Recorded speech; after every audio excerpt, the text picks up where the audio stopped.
leadership, do people matter? It doesn't matter which industry you look at. I like the previous conversation because it spoke about the servant leadership, but there seems to be an agreement or indeed a disagreement. What is leadership? How do you define leadership? There are 400 or 4 million books written each year about leadership. There are conferences about leadership. And before COVID-19, companies would send their top managers to all sorts of places, golf courses, conferences, Singapore, just to learn about leadership. And there'd always be somebody there selling a book, selling this, selling that about leadership. And I believe that there's a promotion on leadership that has nothing to do with what I personally believe leadership is all about. Like our previous speaker said, it's about the coconuts. Who is the leader? Where is the CEO? There isn't one. And I think leadership has become an industry. And in some cases, just because you're an owner or you are a worker high up in an organization, all of a sudden you're a leader. And in the term there, servant leadership, Mother Teresa, Gandhi, Jesus, all of the servant leaders, they weren't owners. They led from the bottom up. They were there for people.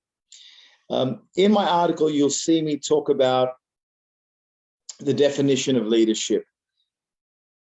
One of the things that I found quite shocking is one of the people that is considered one of the greatest leaders on our planet right now is Jeff Bezos from Amazon.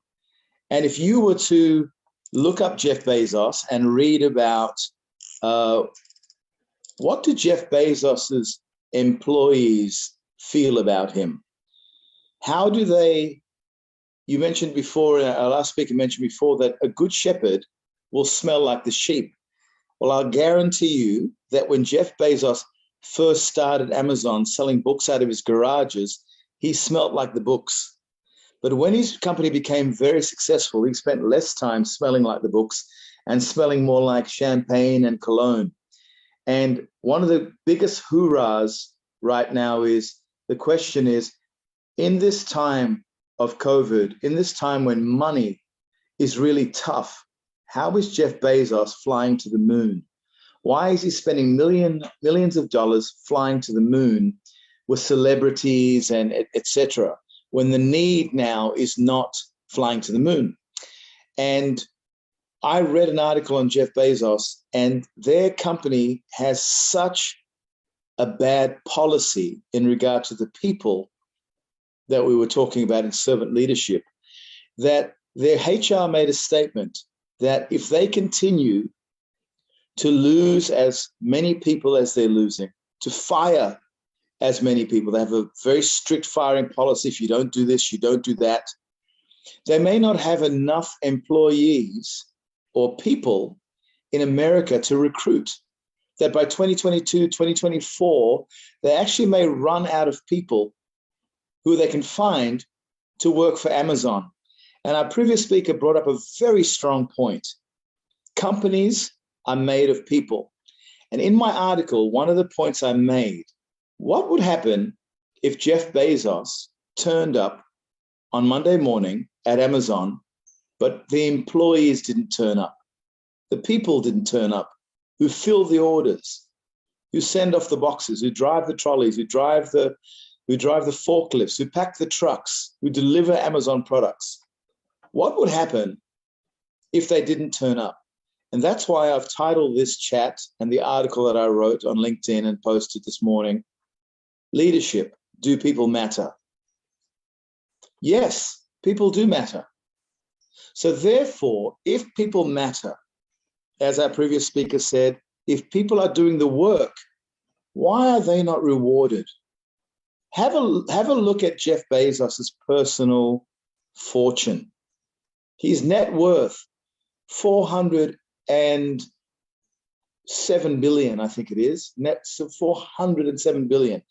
He has made so much money that in his lifetime, he cannot spend. He cannot buy enough watches and buildings and boats, and he can't eat enough food to ever reach the amount of money he is worth.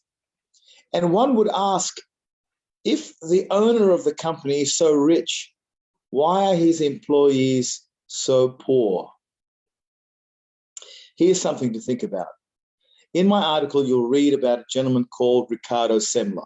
When I was at the University of Technology in Sydney, Australia, I'm doing my first degree, we were introduced to a gentleman named Ricardo Semmler.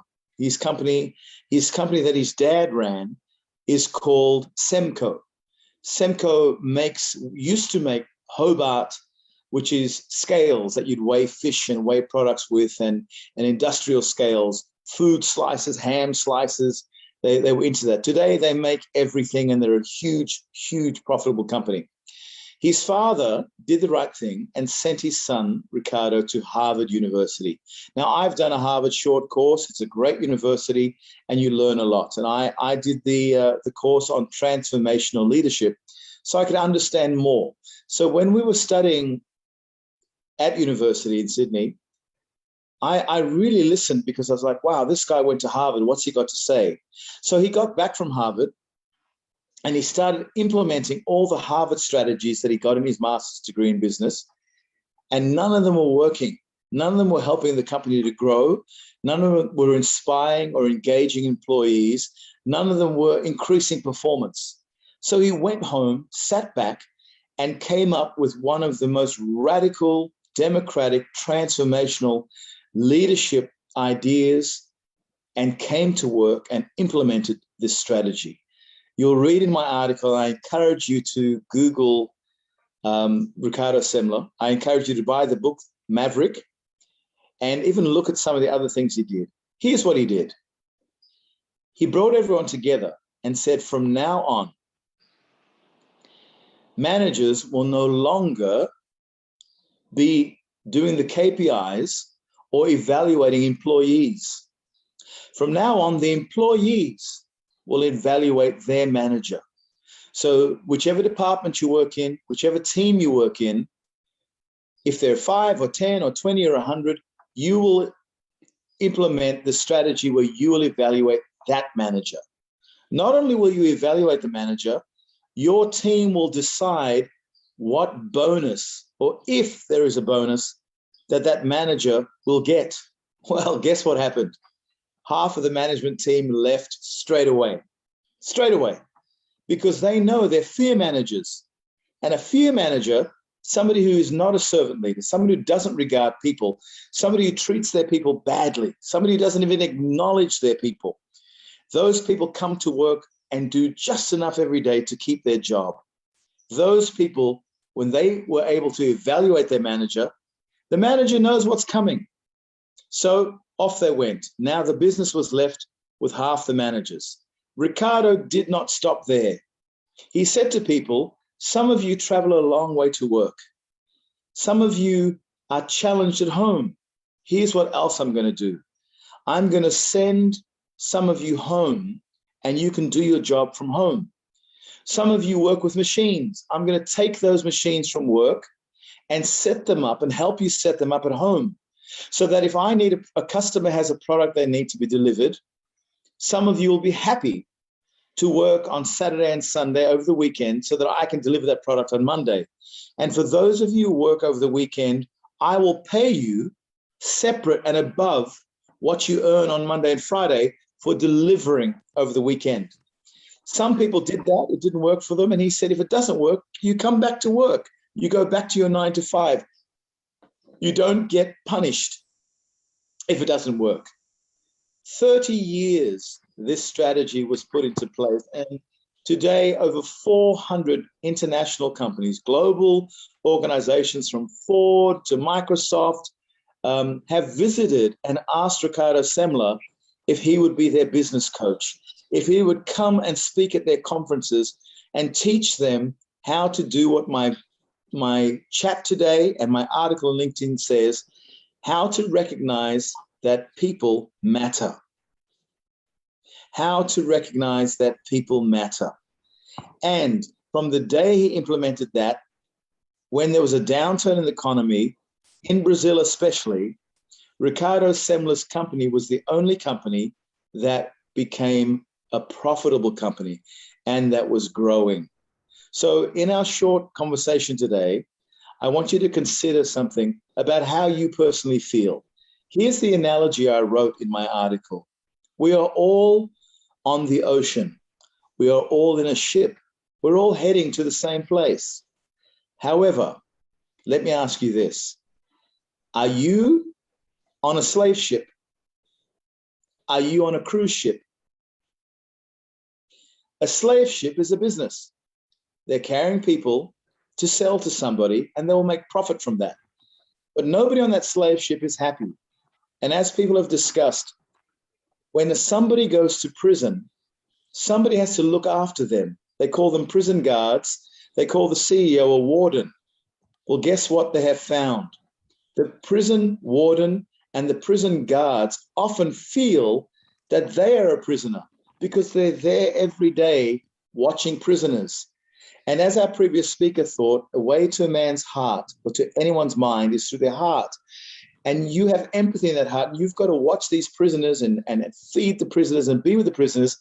And if you are doing that as a job, sometimes you actually experience what they are experiencing. Is your workplace like a slave ship? Are you on there suffering with the slave people? Because guess what? If you have a dysfunctional workplace that is like a slave ship, nobody from the captain or the guards or the chefs or the facilitators, the trainers, no one is having a good time. However, let's look at the other ship, a cruise ship. It's carrying the same thing on their ship, food, people. But what is the difference? The culture is a happy culture. The business is about carrying people to show them a good time. When they have a meal, it's 5-star service. They're still eating. So have a consideration when you think through your business, your company, the company you're working for, or you are a potential leader in the future. You have a business, it's on the ocean. Are you going to run a cruise ship where everybody is healthy, happy, the culture is great, and the more successful your cruises are, the more people sign up. People are actually buying tickets ahead of time, which means you have seed money, investment money to build new ships. You know where your business is going. Or have you limited your business like Jeff Bezos? He may be very, very financially successful, but they say that the reason people are leaving, Google it for yourself and read the articles. In fact, one of my articles on LinkedIn actually has a link to it. So if you look through my articles on LinkedIn, people are leaving Amazon with mental problems, with physical problems from overpacking, from repetitive strain injuries, their shoulders, their backs. So they work there, they get paid a certain amount. But like my previous speaker said, money does not bring happiness. So when you are looking at leadership, ask yourself, why is it that leaders never want to talk about people? Ask yourself why leaders never even want to broach the subject in the definition. Why in their books about leadership or their leadership talks, if you look at TED Talk, you hardly hear people talk about people. And yet one of the most popular television shows in the last 10 years across networks in America is the show, I'm sure you've all heard of it, and some of you may have even watched it, Undercover Boss, where the CEO dresses up as an employee and works with the people. And what they discovered is it was only when they worked with people did they see what the problems were on the shop floor. They saw how hard their workers work, what time they turn up. When they finish work, they go to university, they go to a night class, or they pick up their children. They save up their free meal at lunch and they give it to their kids at nighttime. And by the end of the TV show, the surprise out of the heart of the man who's now thinking, as our previous speaker said, he offers them, I'm going to buy you a car so you can get to work and travel here.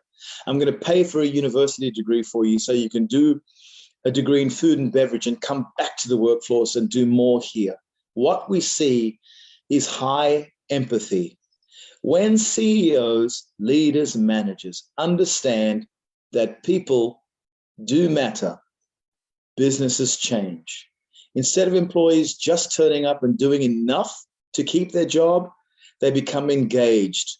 They do more than what they're asked to do, and the culture is healthy. Your internal employees are served well, your external customers and internal customers do well, and the business thrives, and each day people want to come to work. It's been great talking to you. I'm happy to answer questions afterwards, and I'm just, like our last speaker, happy for Sachin, who's had the vision to put us together to speak on such an important topic. COVID-19 has showed us that people matter, because it's people that are dying, not leaders, not titles, not business cards, not corner offices. So if we don't take care of people, we die on the inside or we die on the outside. So in leadership, I think we need to discover that people do matter. Thank you, Sachin.